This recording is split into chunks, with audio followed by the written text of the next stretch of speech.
Hello there and welcome back to another edition of the Hot Lap Classic Remastered. This time we take a look at the 1998 Daihatsu Storia CX 4-wheel drive. The final Daihatsu Storia to take on the course, and I do have to say, this is a bit of a sad moment. The Daihatsu Storia rally car, the special model, not the X4 rally car, which we've also ran, that's the arcade mode only version. The Daihatsu Storia rally car special model actually topped our leaderboard for a while. I believe it took the place of the TVR Cerbera LM edition, and then it itself got beaten by the Ford GT90, if I'm remembering correctly. That's how that sort of worked out. Interesting times, of course, that was way back when, but now we're here in the present with the Storia CX 4-wheel drive.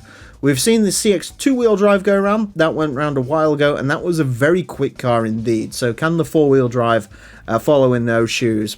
I doubt it a little bit, because to a certain extent, 4-wheel drive in a car like this isn't really going to be benefiting it too much. 2-wheel drive is lighter, the traction benefits when you have 177 horsepower really aren't worth it, and obviously it adds weight as well. So yeah, I'm not expecting a lot out of this, but we will see. 4-wheel drive, 177 horsepower, 818 kilos.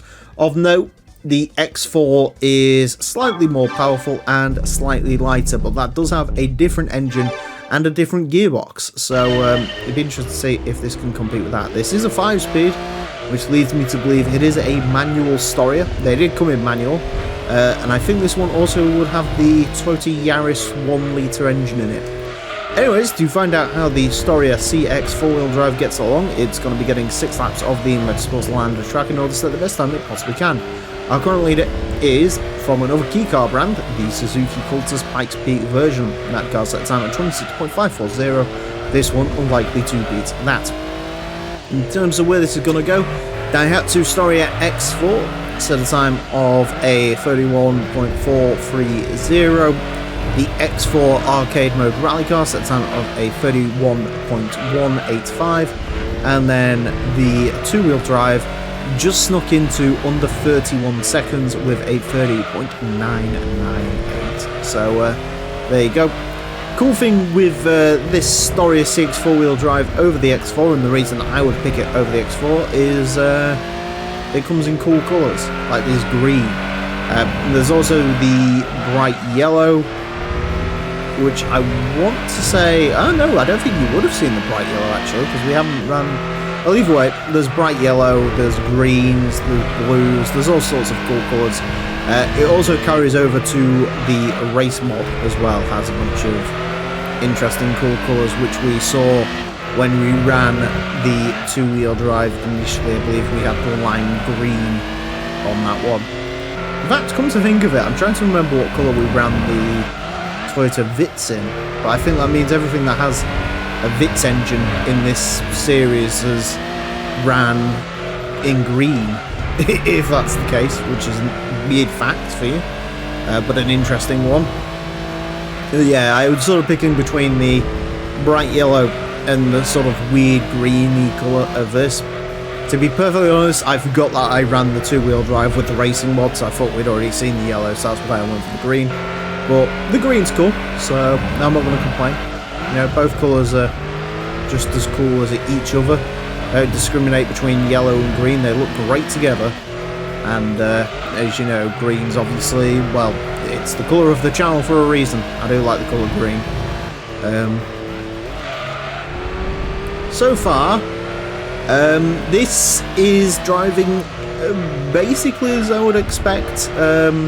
4-wheel drive, I mean, it's got good turning grip. It's really grippy because it hasn't got any power to really complicate the matters. A little bit understeer if you really tried to push it to its limits, but you know, we're not really using its limits. I did actually ease off a very tiny bit through that sector there to try and I don't think it was going to turn in quite too well, so that was a bit awkward.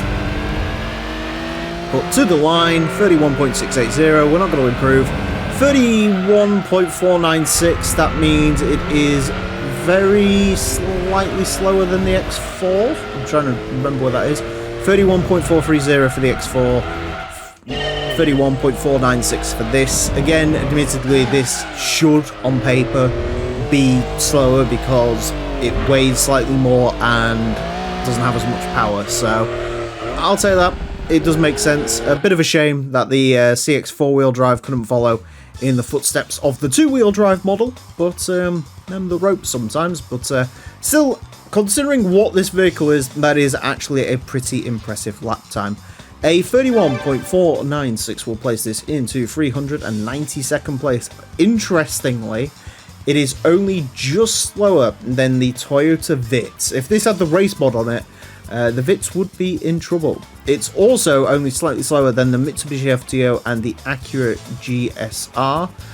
It is quicker than the Toyota Sleeker GTR, Lotus Elise, that's the quickest Elise we've had, other than the GT1 of course. The Renault Megane Coupe, Lotus Elan, Mazda Demio GLX 97, although the 99 is significantly, or the, which one was it? The LXG or the GLX or something like that. That's only a thousandth off of the 2-wheel drive, so that one is quicker when it was subsequently ran.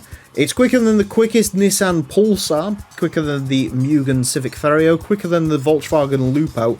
So, I mean, in terms of small hatchbacks, that's still very impressive, even at that rate. Obviously, the 2-wheel drive's the one you want, but if you absolutely have to have 4-wheel drive, this isn't a bad choice, as it turns out.